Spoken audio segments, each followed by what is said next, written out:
Hey everyone, my name's Jace, aka Gemballs, and I'm a solo game developer living in Sweden, and I'm working on my little game. We'll see how it goes. Who knows how it's gonna go? But today, I had a little fun video idea. I figured it might just be kind of fun if we go back in time and we look at all the games that I've actually sort of made and put out there. It's not gonna be every game. Some games didn't quite make it or whatever, but all the games that were like complete and like put out there. I thought it'd be really fun. So this is going way back, way back to like 2007? Up until, you know, where I am today, I suppose. And I think it'll be cool. I think it'll be great to show you some of these games that I made while studying game development at university as well. Okay, so sit tight. Let's just dive right in. There's not much more to say. Let's go. So this is the first game that I made at Southbank Institute of Technology in Brisbane, Australia.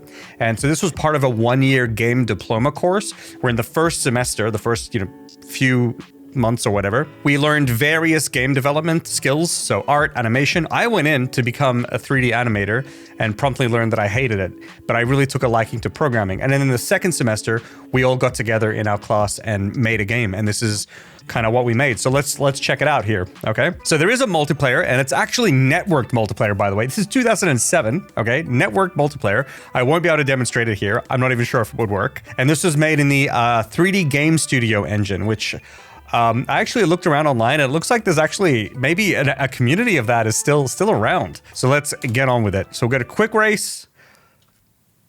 So the game has to reopen. Okay, here we are. We got the Baja buggy. We've got the Manx. And we've got the Beetle. 3 kinds of vehicles, folks. As you can see in the top right there, there's different stats for each of them. I'm 99% sure that's fake. I think these vehicles, if I remember correctly, are all the same. So I'll take the Baja buggy. And yeah, well, vamonos. Select course. There's only one course, and it's this sunny island. But wait.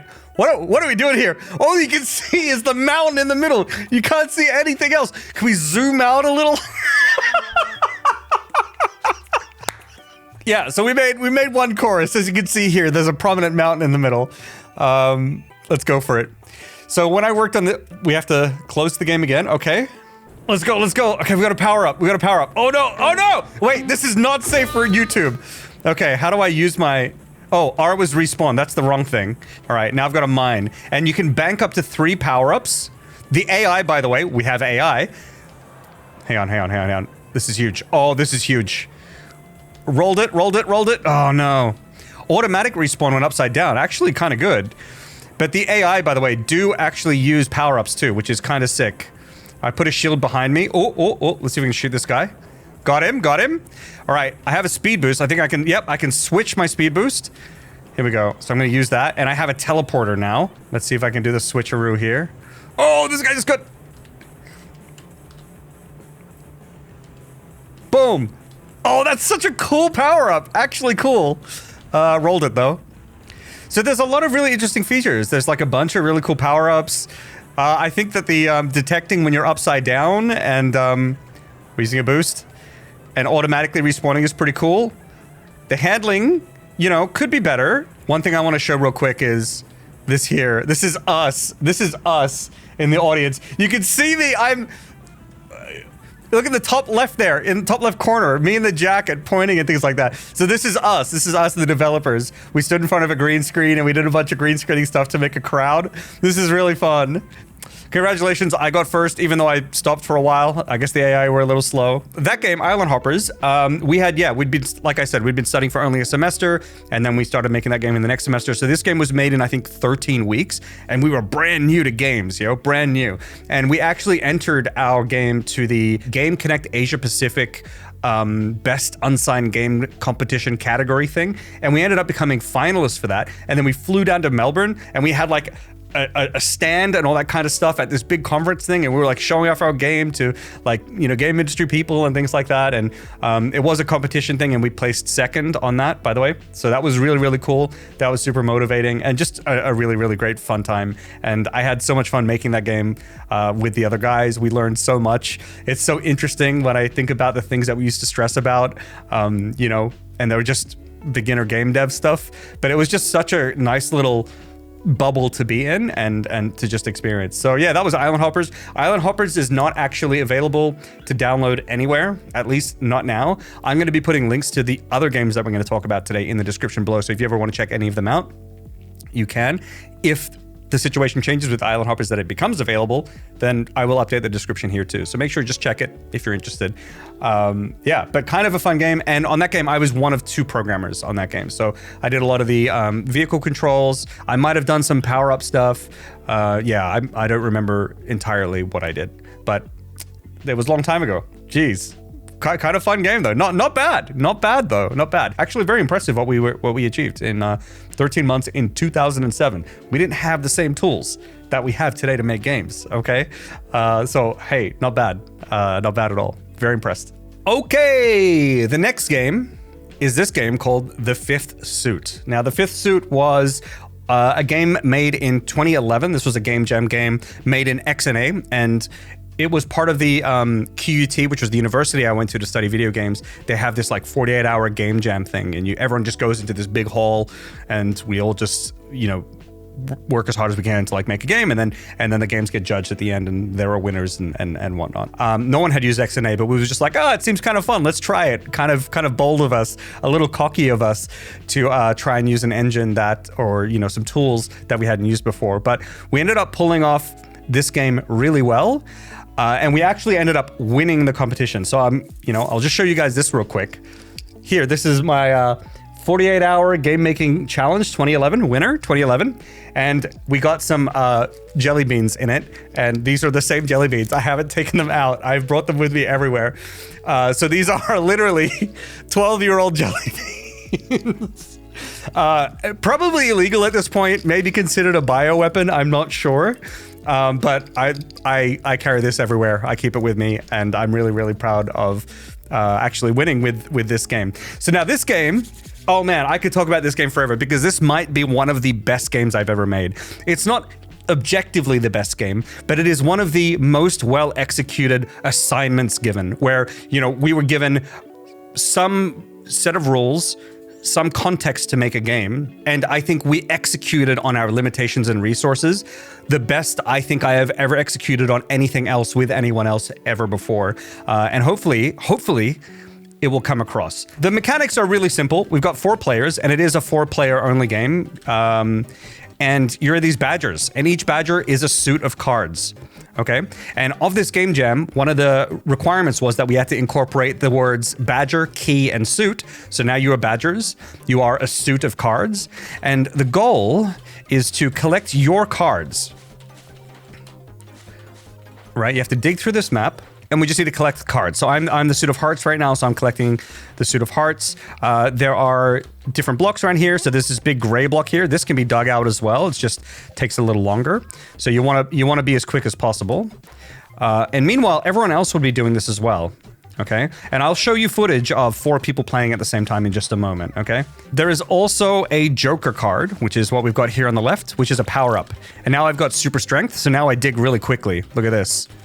Right? And we can also punch and stun other players, and when you've got super strength, you can also stun for longer. I just got another power-up. It spawned on me. That's super speed. So those are the 2 power-ups.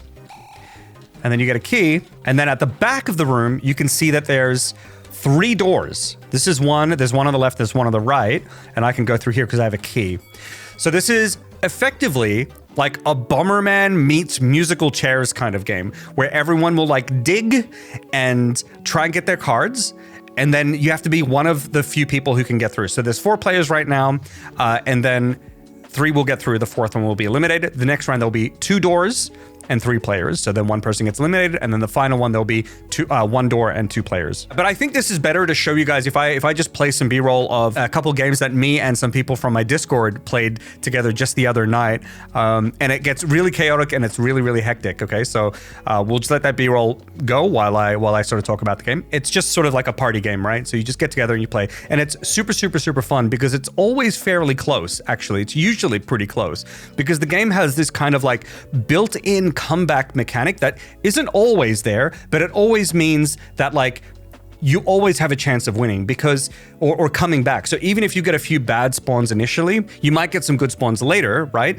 Whereas your opponents who are ahead of you might get some bad spawns. But also, as the game goes on and as the level tunnels get created, it becomes quicker and easier to move around. So you never know. So like even if you're behind, if you get a couple decent spawns, the people that are ahead get some bad spawns, and you've got good tunnels, you can always come back. You can stun them to like, you know, just to slow them down a little bit if you happen to be crossing paths. So there are many ways to come back. Now, not only that, but there is another mechanic in the game that, you know, if you get eliminated in the first round, you're not done. You can still play. You come back as a ghost, actually. You come back as a ghost badger, and you can still dig. You move a little bit slower, and you can still stun, but the stuns are a little weaker. And basically what you can do as a ghost is you can just mess with other people. You can stun them. You can take their cards and run away with it. So if someone like eliminated you in the previous round and you want to get back at them, you can run for their cards and just make life hell for them.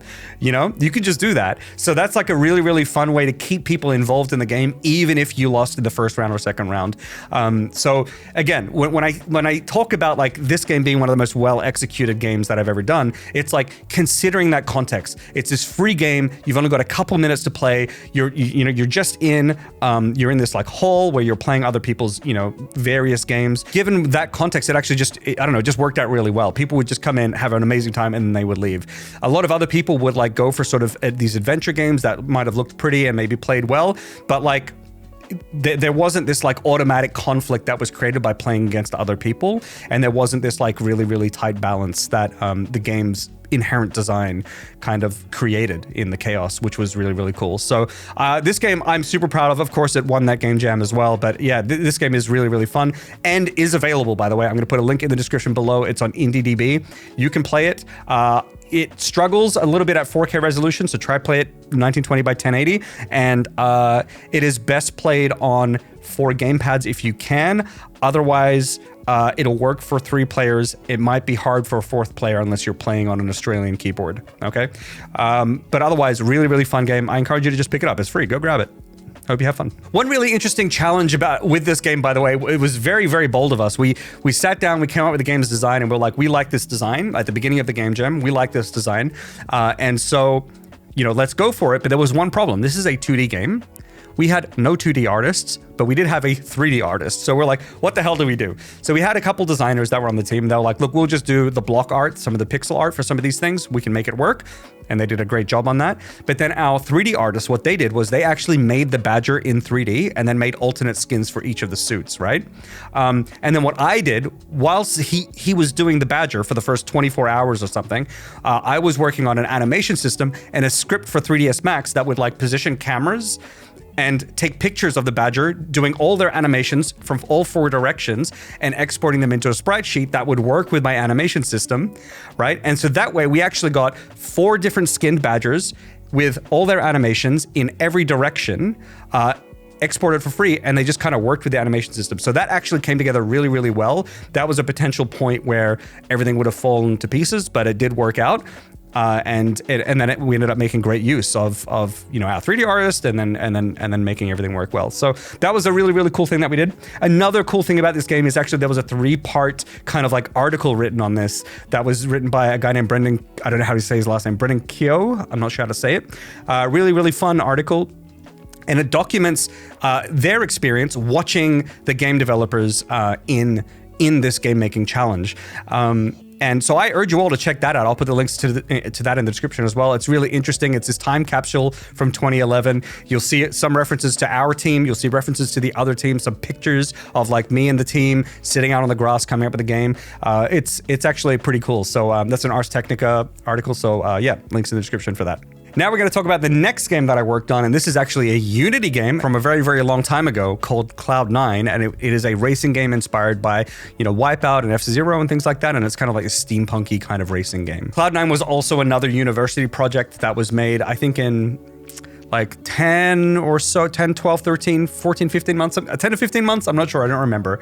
But it was made in a semester, basically, by me and a couple other folks, and this is what we came up with. In this game, it's basically these tracks that wind through the sky, and I'll just start it real quick. So we've got 1 track here as well. We can choose the number of AI races. We'll up it to 7, and we'll keep the difficulty on medium. We have different vehicles here with different stats, and these stats actually matter in this game. They make a difference. We'll take the middle guy, all right? So this is the map, pretty cool. And so basically, it's this high-speed kind of game. So now I can sort of boost. Here we are. This is my shield here. Whoa, that's so loud. We got these rockets here. I can drop mines too.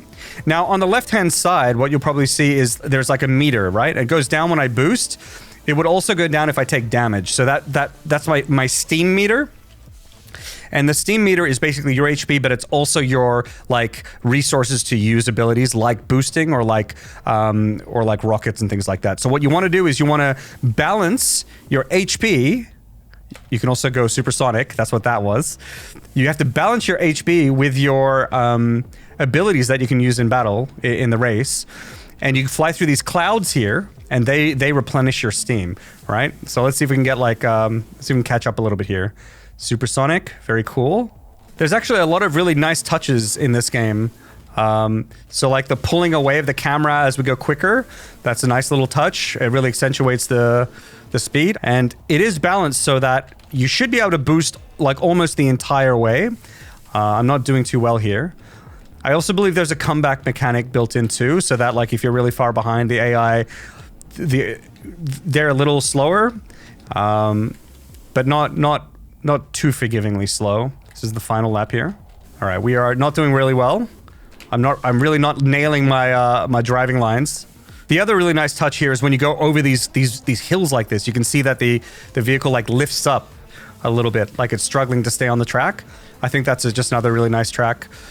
Oh my god, low health. These AI don't seem to use any weapons or anything. Okay. Oh, first place. Oh, right at the end. Oh, I got them in the end. Nice. And then it displays your time. So another great speedrun game. I kind of want another go. I want to play against the hard bots and see how this goes. We'll take this little one here. We'll see how quick of a time I can get. So this one has a lot of base speed, not a lot of boost. We'll see how it goes. I kind of like this one. Go, go, go, go, go, go. All right. Not a bad turn. I had the brakes there. Not bad. Okay, crashed. Constantly breaking the speed of sound here. Okay, we're really low on health here. If I hit the walls too hard. Oh, yeah, you lose health for hitting the walls. I could have blown up there. Have to take it a little easier. All right. Second lap, low health. Not boosting through the smoke right here because I kind of want to go a little slower through it because I want to absorb more steam. No, not smoke, the clouds. Crashed again, unfortunately. Oh, yo, I thought I was going quick. The AI is taking over. Okay. I'm ahead. Boosting here is scary. I'll boost a little. Not bad. Good turn. Okay. Go quick on the straightaway. Okay, this turn's kind of tricky. Yep. Go a little slower, maybe. Was that a random moan in my left ear? Hello? Again? Hello? I'm trying to drive. Excuse me. Highly inappropriate. Who chose this song? Okay. What time did I get? 1:41:25. Now, this game is available on IndieDB. You can download it. Link in the description.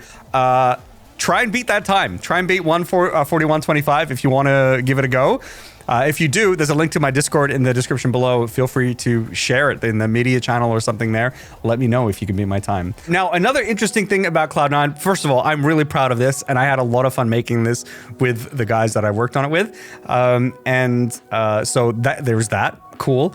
But another interesting little tidbit here is while I was making this game, I remember someone sending me a video of another game saying, yo, look at this game. These folks are students. Their game is so much better than ours. And I checked it out. I was like, wow, that's actually a really, really good game. The game was called Sanctum. I don't know if you guys know of the game called Sanctum, but Sanctum was the first game, maybe the first game. I think it's the first game, but it was made by Coffee Stain. So the people those students were the people who would then become Coffee Stain Studios, which is where I ended up working, right? So I've been aware of those folks since I worked on Cloud9 because I was aware of their student project and was so in awe of it. And I was like, damn, they're really good at making games. And who'd have thought that eventually I did end up working for them? Isn't that wild? So I hope you're enjoying the look at these earlier games that I worked on so far. And honestly, a lot of these games, they weren't made with that much knowledge. When I think about it now and look back at what I know now, they weren't made with that much knowledge. Actually, it was just a lot of the basics, plus some drive and a bit of stubbornness, and we were able to make these games a reality. So if you want to get started with, let's just say, for example, the basics of programming in order to maybe make your own games, there are a ton of free resources out there online. And I'm lucky enough to be partnered once again with Brilliant for today's video, an online learning platform where you could get started with programming today. Brilliant is a great way to interactively learn complex technical topics like math, programming, and computer science, all of which are necessary for programming video games. Brilliant is fun, interactive, and intuitive in its approach with thousands of lessons covering a range of topics, basic to advanced, with new lessons added every month. If you're a beginner with programming and you haven't gotten started yet, I highly recommend checking out Brilliant's Programming with Python course. When I started studying at QUT for my games degree, Python was the language of choice for our Introduction to Programming class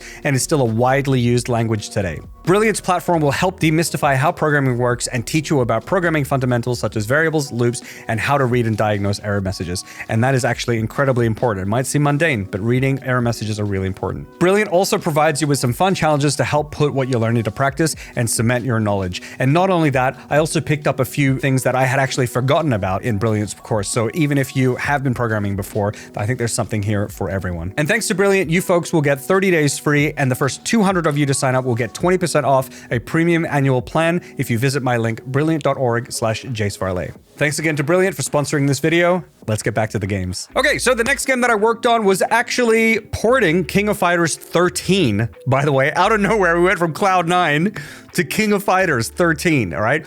So I at this point in my life, I had moved to Japan to look for work, and I started working for SNK Playmore, which was my debut into the game industry. The thing that I got to work on first was porting King of Fighters 13 from console to Steam. So everything that makes this game good, I am not even remotely responsible for, as this game was made well before me.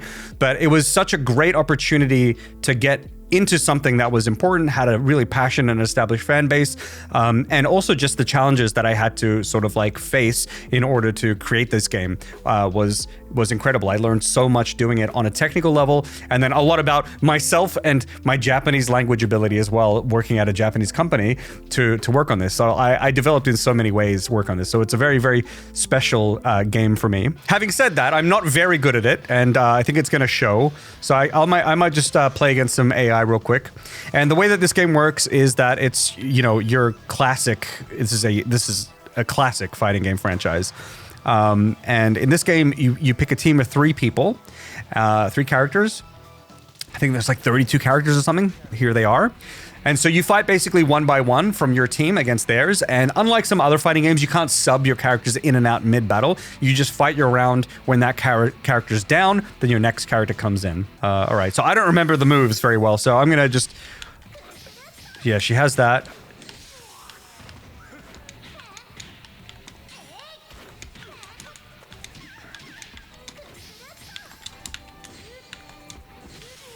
Okay, that guy's down.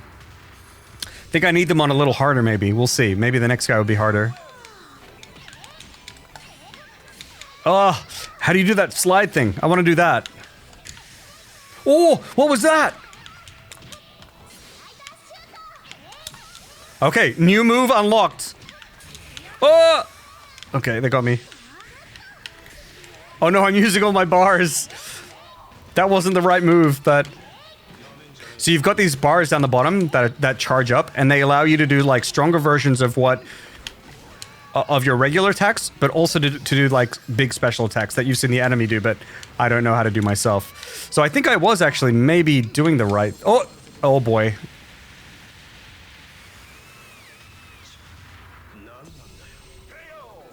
So I just want to talk a little bit about like my time at SNK. It was such a special time for me in so many ways, and it was just such an interesting environment because when I was there were very, very few foreigners at the company. It was like maybe 5 of us or something like that. And in my team, I was the only person who was not Japanese until towards the end of launching King of Fighters 13. Then another guy named Jim, a dear friend of mine, also joined. But it was such a bizarre time. Like I was, working in Japanese, and it wasn't going super well at first, but all my coworkers were so incredibly warm and inclusive. Like once I started there, they were talking to me. They were always patient when I was stuck with Japanese. I had a notebook writing down all these words that I didn't know and that I would have to look up. And I got better really quickly, but it was really stressful. But my coworkers were always inclusive. They always included me in meetings. They always came over and spoke to me. They always invited me out to lunch. It didn't matter. And they would still include me, even though conversation was never very good. We had moments here and there, but it was really tricky. But yet they always included me. And that is something that I really, really appreciate from them. Being an outsider, being someone who didn't really understand things too well, it helped me so much. It has solidified really good memories for me. And so I really, really appreciate being given the chance at SNK. It kickstarted my career, and it was just such a special and magical time. There's no secret that I cherish my time living in Japan. It's something that I care a lot about, and my time at SNK is a really, really significant part of that. So it's fantastic, yeah. So you can see, like, here I was noodling around with some of these like trial things. They're really fun. If I'm not really good at the fighting game, so the trials are really fun for me, just as like a completionist thing. Just try and complete as many trials as I can. But there's also like a story mode, which has like the King of Fighters lore runs really, really deep. Like King of Fighters is a long franchise, and it includes characters from other games that SNK has made, including like Metal Slug, Fatal Fury, things like that, and their lore coming in and interacting. So the people who are deep in the King of Fighters lore, like they've got a lot of meat to chew on when it comes to lore. So this game kind of has it all a little bit. We're now at King of Fighters 15. That has come out fairly recently. I think maybe last year or the year before, something like that. So that's really exciting. And of course, this has a massive sort of like really enthusiastic online scene too. Maybe more so than newer King of Fighters games than King of Fighters 13 now. But at the time, King of Fighters 13, I mean, it still is considered one of the best King of Fighters games out there. So that's super cool as well. So it's just great to be part of something so appreciated. It is also a moment where I guess I got to try on that community manager hat a little bit, because when we were launching to Steam, we had a lot of folks who weren't Japanese in that community, really passionate. A lot of these people I still sort of follow on Twitter, and some of them still follow me. I got to meet some of them, and they're just really, really great. And just in the whole like beta kind of like, the closed beta kind of thing, and I got to interact with a lot of people and take a lot of their feedback, and they're part of what made the launch of the game kind of successful, and the Steam version of the game was successful. So yeah, what a great experience. Super great experience. Okay, so this is the Tomorrow Children, and basically this game usually is played online with other people, where you all build up this town together, and you can see there's like a big scary dude back there, and you have to defend it against these kaiju. And basically what happens is like all these like random like islands appear around your city. These are really small islands, and they're really close. Usually you take a bus out to like a really, really big island, right? And you can go onto the islands, and you can use your pickaxe, and you can like dig into them. And you can see if there's sort of like anything inside there. Oh, there seems to be some stuff in there. Let's take a look. And basically what's happened is the entire world has been like eliminated and has been reduced to this void, and we're this projection clone that can be out here. And what we want to do is try and restore humanity if we can. And the way we do that is we have to find these Matryoshka dolls, we bring them back to our town, and then we reanimate them. So I don't know if I'm going to find any Matryoshka dolls, but I am finding some resources. So there's some ore here I can mine. So let's grab some of this ore, put it in a backpack, or in a stomach, I guess. This is a very, very strange and interesting game, and I actually really enjoyed working on it. I only worked on it for a couple months, but it was a really good couple months, because Q Games is a studio that like I really wanted to work for, and I'm glad that I did. I was in Kyoto as well. It was great working in Kyoto. I was living in Osaka at the time, and so I would travel to Kyoto every morning. So we've got more resources, and now what we can do is we should be able to hopefully build some new things. I'll just make a lamp just to show you guys. You have to solve these little puzzles. There we are. So you did a little puzzle, and then you get your buildable. Now we can build this, so I'll find some... well, this is just like a lamp, right? So maybe I can just put like a lamp here. And we'll make that right here. Yes. Little lamp. When you play online with other people, different people will be doing different things. So some people will be generating electricity. Some people will be crafting things to expand the town. Some people will be out on taking buses to islands to gather resources and maybe the Matryoshka dolls so that we can reanimate some humans. And basically we want to repopulate the town. And it gets quite big. And then we start getting big creatures that start attacking. So we need to like make sure we build up our defenses as well. And then people are actively defending the town as well when large monsters attack. And that's basically what this game is. It's pretty interesting. So I recommend you check it out. It is on PS4, I think. PS5. I'm playing on PS5 right now. And you do need a PlayStation Plus membership to play online with other people, which I'm not doing right now. But yeah, it is an interesting game, and I did work on this one. It was my first console game, I suppose, where, you know, like I did do the port of KOF 13, King of Fighters 13, to Steam, but I didn't actually like work on the console version of it, and this was really interesting. So to actually work on the console version of this game, so that was quite an experience. Yeah. And so what I did for this game was I did a lot of UI programming. So I think, for example, the inventory here. I don't, it's been a long time. I'm not sure if it's still literally my code or not, but this seems to be functioning the way that I remember making it. It was kind of flowy kind of thing. Sort of followed you around, tried to keep pointing at you even if you moved left and right on the camera.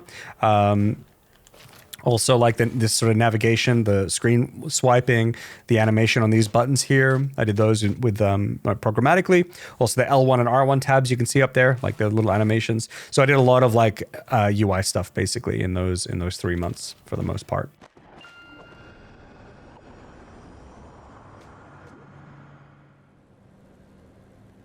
Okay, so the next game that I worked on was Goat Simulator. So I joined Coffee Stain Studios here in Sweden after I left Japan, and I started working with them on the Goat Simulator MMO, the Goat MMO Simulator DLC, which is, I think, maybe the greatest thing that has ever come from Goat Simulator. So we're going to be playing that today. But also, I did a little bit of like the Goat Sim on mobile, some work on that as well. So here we've got like in the MMO simulator one, you've got like these different classes, right, that you can choose from. We'll take the magician and see what happens. Okay. We'll take this guy. All right, here we are. We're a goat. We have a special ability, which is fireballs. Okay, I'm okay with this. We can also throw cards out, which is kind of cool. Okay. So yeah, you got these abilities and HP down the bottom there, so it feels like it's an MMO. You can see that there's a chat in the bottom left. Swearing in Russian, I guess, because that's what you would see online. And the funny thing is that none of this is real. This is all fake. There is no chat. No one's online. And I think we even had this feature where we would have certain goats take the name of people on your Steam friends list, so people would think that their friends were in their game when they really weren't. There was a very funny kind of like feature there. I think this is the best one because it has these really clear quests because it copies the MMO thing, right? So I actually got a quest from Greta here, and I have to bring her soda, so I can grab this soda here. Okay, I can press 1 to save it to inventory, but I can also just come over to her. Whoa, really floaty, I guess, because I'm a magician. There we are. Quest complete.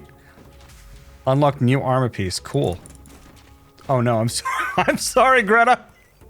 This guy is rubber banding here. Poor Lars Olaf here, having connection issues. Oh no. Oh, you hate to see it. You hate to see it. Have mercy. I'm sorry. Actually, all of these voices were done by us in the studio. There's actually a Na'vi fairy in the game. I can see if I can find it. So yeah, we did a lot of voices. Over there. What is that? Oh, listen up. Oh, check out this thing. We got a Na'vi fairy. What is that over here? Oh, look at that. Look at that over there. That's my voice. Listen up. Over there. Doing like a New Zealander accent. Listen to me. So the story here what is is this thing? Oh my god, I can't speak over myself. What is that? You cannot get rid of it either. Once you've got it, Well, you can't get rid of it. But the sound guy at the time was like, I really, really don't like the New Zealander accent. Can you do one? And I was like, sure. So that's kind of why we did it. I like the New Zealander accent, but yeah. God. I'm sorry. Any New Zealanders, I'm so sorry. Is this the auction house? This is the auction house. Okay, do a high five, and a high five, and a six, blah, blah, blah, blah. Everything, over at the side, five, and the hands, five, six, one, two to five, six, over there. It's just funny because I know his voice that. My dude is spitting bars right now.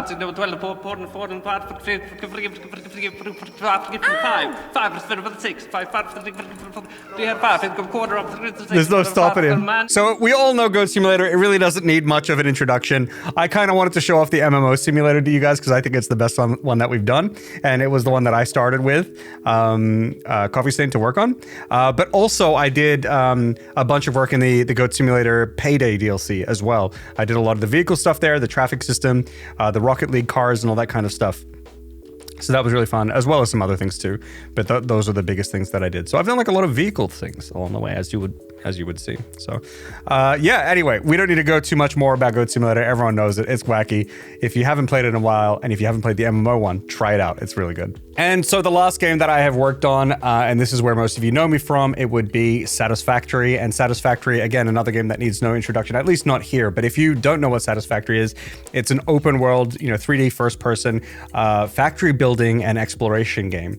And it is a game that blew up when we sort of announced it back in, was it 2018 or something like that? But I had been working on it since like 2016 or so. Satisfactory has an incredible community. And when I was working on Satisfactory, I did a lot of programming for the first many years. And then I moved over to do community management, where I got to grow and work with the community to make it what it is. And with the help of everyone that was involved in that, the Satisfactory community is now one of the most incredible communities out there in games. That's what I've said many, many times before. It has a thriving community in general, Discord, but also like modding and tools community as well. Really, really great content creators. A lot of great has come from Satisfactory, and I'm really, really proud of the game and what we're able to accomplish as well. So a lot of the things that I did with Satisfactory, I mean, because we were always a kind of smaller team, it sort of meant that when it comes to programmers, a lot of the time we only ever had like 5 or 6 programmers at a time. And what that sort of means is that everyone is sort of involved in sort of everything. And so it's hard for me to remember what it is I worked on this game, because it's just been a lot of random things where it's like I get a task to do something and I just pick that up and I jump into that system and I just kind of work on it. And that's what it was like. So I've done a little bit of everything. I've done like certain building functionality and some, traversal functionality, all that kind of stuff. But another thing that I did a lot of was vehicle stuff. A lot of my vehicle tuning and all that is now out of the game, as there has been an update to the Chaos Physics engine. So I don't know if the vehicle stuff is any of the stuff that I did is really there anymore. But for the longest time, it was there. But yeah, so then after a couple of years, I started to do some community management stuff. I was just asked if I would be interested in doing it, since I've done YouTube and Twitch before. I said sure. And after that, it was kind of I just kind of made it up as I went, because we didn't really know what I should have been doing or anything like that. But I just had some philosophies around community management and how to engage with people as a company and things like that. And it seemed to have resonated fairly well with people, and a lot of people now know me and have been really appreciative of the work that I've done as a community manager. Not just me, but of course, like Snoot, who also helped out a lot with it as well. I think he joined the community management team about a year or two after I started doing it. But then also Coffee Stain for just allowing us to do community management the way that we wanted to do it. So that was, just a team effort all around. I think one of the most appealing things to Satisfactory, because Satisfactory has been wildly successful, as was Goat Simulator, but Satisfactory was one that we weren't sure how it was going to go, because it's a factory game, and automation games can be intimidating to a lot of people, so we didn't know if we would ever make back the money we put into, working on the game. But it turns out that this game was wildly appealing to a lot of people. And not just people that were part of factory and automation, game communities, but people outside of it too. And I think it owes a lot to, the world, the game feeling really accessible in terms of, the world is pretty, nice to look at, easy to understand. Being able to see your creations, like all this stuff here that I've made, first person is really awesome. The fact that people can build any number of ways, you don't even necessarily need to be into automation. If you just like building stuff and designing things, you can do that. Like you can make mega factories like this, and we're gonna go take a look at my turbo fuel factory now, and you'll sort of see that. And so there's like, in a lot of ways, the game is just accessible beyond the automation stuff. I know many people who play this game, and they say, yeah, I don't know anything about the numbers or the automation. I just like building things. And so I think that's one of the reasons why it was so appealing. It's a game that's visually easy to understand when you look at the world around you. And then it's really satisfying to enjoy what you've built as well. And like I always enjoy looking at my turbo fuel factory, for example. Well, if you ever make like an interesting world or something like that, it's always great to ground your players or have your players interact with that world in multiple ways. And so, we have the exploration aspect of this game, which is rewarding. So when people have like, if they're a little burnt out on building or need a break from it, there's something else they can do. They can engage with the world in another way by exploring. But they can also engage with the game in another way by creating artistic pieces like this one here, or, creative pieces and not just efficient pieces or efficient builds, And so there are just so many different ways to interact with the game. And like the modding community has created a lot of mods that facilitate this. A lot of people have created like interesting custom maps. One person that comes to mind right now is Blastoid with their crazy mini games and various quizzes and all these like weird things, but it's not just them that does it. And so there are just so many ways to interact with this world. There are so many experiences to be had in Satisfactory beyond just factory and part manufacturing. And I think that's what has made this game both appealing and accessible to a wider range of people, but also to prevent a lot of burnout from the people who are already in it. Because if you're sick of doing large builds, you can just do something else, And so Satisfactory is a fantastic game. I'm really, really proud of what the team has been able to do. I'm proud of the efforts that I put in, both on the programming side, but also especially the community management side. That I learned a lot doing that. It was a wild experience that, I know I may never really have again, but I don't need it anymore. I had my fill with that. And the Satisfactory community will always have a soft spot in my heart, and I'll never forget the time I spent with them working at Coffee Stain Studios. Yeah, this is one of probably the most successful game I've ever worked on. It's a game I'm incredibly proud of, and it's definitely the game that I learned the most working on. I guess I kind of assumed that most people watching this probably have already seen this game, so I could like build a conveyor belts to something, and well, this would be the output, but you could set all your recipes. Different buildings have different recipes and things like that. Yeah. Little lizard doggo. Wait, where'd you go? Whoa! Hey, buddy. I don't know if I have any berries on me. I don't. There he goes. Yeah, it's a game that kind of speaks for itself. I guess I'm not talking too much about it right now. I guess in a way I just don't feel like I need to. Most people here know what it is, and it's very special to me. It's hard to put into words, I guess. Beautiful game. And what a wild ride working on this game alongside Coffee Stain. I think another reason why I'm sort of hesitant to sort of talk too much about it is like it's kind of bittersweet. It is bittersweet, like not being with it stings a little. I've said before that I don't regret sort of like leaving and embarking on my other journey, but it's always hard to say sort of goodbye to something that you care a lot about. I guess in some ways I think that it's it's still like a sore point whenever I see it, I suppose, because I miss it a little. Not that I want to work on it again, but it's just that it was just a special time. That's all. I don't really feel like I sold this game really well, actually, right now, because I'm having a really different experience jumping in the game and reminiscing than maybe most people would have when you play the game. But at the same time, for 5+ years, I think I did sell this game quite well. So I'm going to take a back seat on this one. And if you want to see more about the game, check out the Coffee Stain Studios channel. A lot of good stuff on the YouTube there. And with that note, those are all the games that I've worked on. There are some other games that got nearly finished, for example, and they're not showcased here. They might get done at some point. I have actually showed them on a stream once upon a time, but I'm not going to show them today. But who knows what will happen with those games. But these are the games that were sort of released and are out there. All of them except for Island Hoppers are available for download, right now or to purchase on Steam or Epic and things like that. All the links for those games will be in the description below. Thank you very much for hanging out. I hope you enjoyed this little trip down memory lane and maybe you found where I came from and where I am now to be interesting. As for what I'm doing now, if you're new here, I am working on my own game solo in Godot, and there'll be more videos about that progress in the future. Okay? Thank you very much for watching. I hope you liked the video. If you did, smash like, and I will catch you all next time. Bye.